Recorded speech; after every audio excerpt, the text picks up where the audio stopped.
एक और बड़ी खबर है, यूक्रेन के कैमिकाज़ी ड्रोन का अटैक हुआ है। यूक्रेन के ड्रोन से रूसी पोस्ट तबाह हो गई है। ड्रोन के पोस्ट से टकराने का वीडियो सामने आया है। आपको बता दें कि ड्रोन का जो क्लोज एनकाउंटर है वो रूसी जवानों के साथ सामने आया है।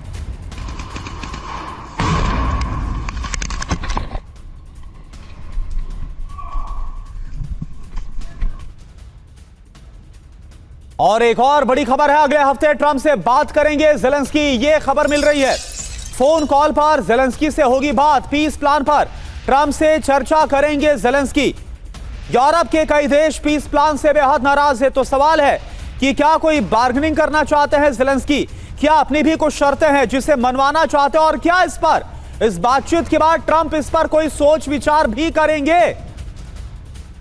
तो ज़ेलेंस्की के साथ यूरोप ट्रंप को करेंगे कॉल। अगले हफ्ते ट्रंप ज़ेलेंस्की की बात होगी। इसमें बात क्या होगी, देखिए पीस प्लान को लेकर अपना पक्ष रखा जाएगा।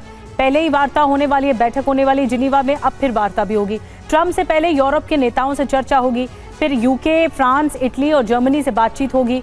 यूरोप के नेता ट्रंप के पीस प्लान से नाराज पहले ही दिख रहे हैं। ब्रसेल्स में ईयू के विदेश मंत्रियों की मीटिंग हुई है। ब्रसेल्स मीटिंग में पीस प्लान की आलोचना भी की गई है। अब किस देश ने नाराजगी जताई है आपको बता दें, जो कि पीस प्लान मंजूर नहीं दिख रहा है। पोलैंड है, इसमें इटली है, फ्रांस है, लिथुआनिया है, जर्मनी है। डॉक्टर संदीप, अब देखिए ये देश की फेहरिस्त भी आ गई है। यूरोप को नागवार गुजर रहा है ये पीस प्लान, और वो चाहता है कि इस पूरे मामले पर यूक्रेन को हम मदद करें, हथियारों से लेकर सब कुछ, सैन्य मदद तक भी। तो आपको लगता है कि ये शांति वार्ता आगे बढ़ेगी, रास्ता ट्रैक पे आएगी, या ठंडे बस्ते में चली जाएगी? देखिए, जब यूरोप की बात करते हैं तो मैं हमेशा पहले ही उसमें अपने रिमार्क्स में बोला था कि यूरोपीय यूनियन जो कंट्री वो सचमुच चाहते हैं कि यूक्रेन में कुछ ना कुछ उसको मिले, वो लॉस ना हो, क्योंकि जीते यूक्रेन, या जीते की बात नहीं है, क्योंकि उनको मालूम है जीत नहीं सकता है। उनको ये मालूम है कि एक ह्यूमिलेटिंग पॉइंट ऑफ में आकर के ये समापन ना हो, एटलीस्ट यूक्रेन को कुछ ना कुछ मिलना चाहिए। तो एक उनके अंदर से इच्छा है, और इसलिए है क्योंकि यूरोप हमेशा यूक्रेन को अपना एक पार्ट मानता रहा है। लेकिन यहाँ पर मैं हमेशा कहता हूँ कि ये इच्छा शक्ति विहीन है।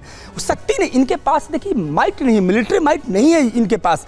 ये बहुत खत्म देश है in terms of the military point of view से। आप अपने बताए, रोमानिया में छोटा सा ड्रोन चल, यूरोप क्या चाहता है? यूरोप चाहता है कि यूक्रेन में जो शांति, जो पीस आप कह रहे हैं कि प्रस्ताव आया है वो लागू न हो। अमेरिका की जो इच्छा है वो वहां पर थोपी न जाए, ये यूरोप चाहता है। लेकिन चाहने से और होने में अंतर है। जी ठीक है, बिल्कुल संदीप सर। तो सवाल यही है कि क्या ज़ेलेंस्की ट्रंप से बातचीत में ये बोलने वाले हैं कि क्रीमिया हमको वापस दिला दो, डोनबास में देने वाला नहीं, बाकी मुझे सब कुछ मानने हैं। एक और बड़ी खबर, निप्रोपेट्रोव्स्क में यूक्रेनी सेना का पलटवार हुआ। हमले में रूसी सैन्य यूनिट तबाह हो गई। कई रूसी सैनिकों के मारे जाने की खबर है। ये देखिए आप, यूक्रेन की 5th असॉल्ट ब्रिगेड ने इस हमले को अंजाम दिया। तस्वीरें आपके सामने।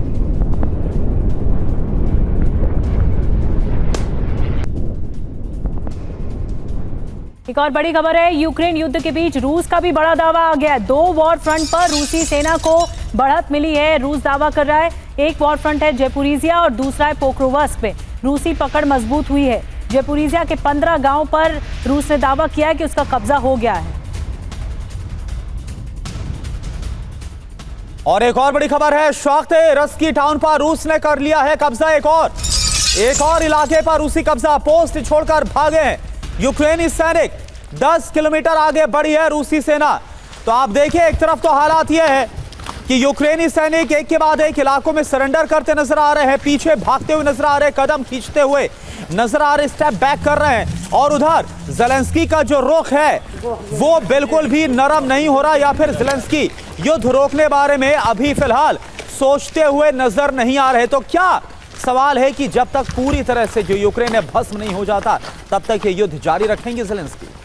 और आइए अब आपको बताते हैं कि रूस दावा क्या कर रहा है, कौन से 2 वॉर फ्रंट है जहां पर रूस कह रहा है कि हमारी बढ़त हो गई है। पहला है जयपुरिजिया में पकड़ को मजबूत बनाया है। जयपुरिजिया के और 15 गांव पर कब्जा हमने कर लिया है। जयपुरिजिया के दक्षिण पूर्वी इलाके में बढ़त बना ली गई है। पोक्रोवस्क दूसरा है जिसमें रूसी फौज की बढ़त जारी है। कोहरे का फायदा रूस को मिल रहा है, ये यूक्रेन कह रहा है। रूसी रक्षा मंत्रालय की ओर से कहा जा रहा है कि 2 इलाके ऐसे हैं जिसमें हमें फायदा हो रहा है। लेकिन संजय सोई सर, ये जो कोहरा होता है, यानी ये जो विंटर्स के समय लड़ाई लड़ी जाती है, ऐसे में स्ट्रैटेजिकली क्या बदलाव होता है? क्योंकि ग्राउंड पर टैंक्स वगैरह के साथ नहीं, जबकि जो एयर वाली लड़ाई है यानी वायु सेना है जो दोनों मुल्कों की, वो ज़्यादा मुस्तैद हो जाती है। कैसे अब यूक्रेन कह रहा है कि विंटर्स का फायदा रूस को हो रहा है, आप कैसे डिकोड करें? बिल्कुल निधि जी, ऐसा होता है जब विंटर से खास तौर जो कोहरा है इसमें नाइट विजन डिवाइसेस और रात को देखने की क्षमता काफ़ी कम हो जाती है, जिसका फ़ायदा उठा के रशिया की जो इन्फेंट्री है, जो ग्राउंड सोल्जर्स हैं, वो गलियों से छुपते छुपाते पत्थरों के पीछे आगे बढ़ते रहते हैं और धीरे धीरे एक एक बंकर एक एक जगह कब्जा करते रहते हैं, जिसका नतीजा हम देख रहे हैं कि कभी कहीं एक गांव कब्जा कर लेते हैं। अभी उन्होंने 10 किलोमीटर तकरीबन प्रोकोवस्क में आगे बढ़ गए और इसका फ़ायदा, क्योंकि इस समय में जो ड्रोन या एयर से अटैक करना, पिन पॉइंट अटैक करना, देख कर अटैक करना संभव नहीं हो पाता, जिसका फ़ायदा ग्राउंड सोल्जर उठाते, जिसमें इस समय में रशिया ज़्यादा मजबूत है यूक्रेन के मुकाबले। दूसरी बात, यहाँ पर एक छोटी सी बात और ऐड करना चाहूँगा कि जो अमेरिका का जो पीस प्लान है उसका रशिया ने समर्थन किया है। हाँ। और रशिया ने कहा है कि अगर ये पीस प्लान नहीं माना यूक्रेन ने तो कुपियांस्क जैसा हाल बाकी जगह का भी होगा, जिसका नतीजा हम देख रहे हैं कि उनके हमले और ज्यादा तेज हो गए। करुणा, बिल्कुल, तो दो बड़ी सैन्य ताकतें अमेरिका और रूस दोनों का दबाव है यूक्रेन पर, देखना होगा क्या होने वाला है। एक और बड़ी खबर, यूक्रेन की AAA आर्मी यूनिट ने रूस को बड़ा झटका देने का दावा किया है। रूस के शाहिद ड्रोन को मार गिराने का दावा किया गया है। रूसी ड्रोन पर हमले का वीडियो भी जारी किया गया। 50 कैलिबर मशीन गन से ताबड़तोड़ फायरिंग की गई, ये देखिए आप।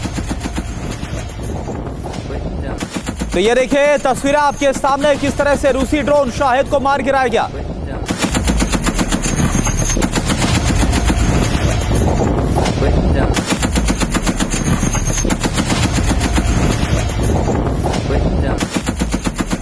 क्या लग रहा है सर, जनेवा की बैठक है, क्या वाकई में आपको लगता है कुछ कॉन्क्रीट निकलेगा या फिर एक डेडलाइन उसके बाद आगे की डेडलाइन? और ये तस्वीरें हम देख रहे हैं किस तरह से यूक्रेन यूरोप को दिखा भी रहा है कि भाई हम कमजोर नहीं है, रिटेलिएट कर रहे हैं, यूक्रेनी ड्रोन को मार भी गिरा रहे हैं।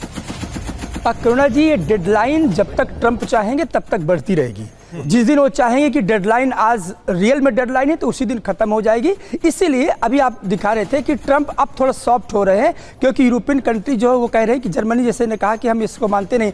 तो देखो, ट्रंप की एक इच्छा ही रहती है कि हर वीक में एक कोई फ्लैश पॉइंट आना चाहिए और उसमें उसके केंद्र बिंदु रहे, धुरी रहे ट्रंप। तो मुझे नहीं लगता बहुत सीरियस ये कोई पीस प्लान होगा, क्योंकि इसके पहले भी अलास्का की बात हुई थी, फिर बुडापेस्ट की बात हुई थी और पुतिन का अपने स्टैंड बहुत ही क्लियर है।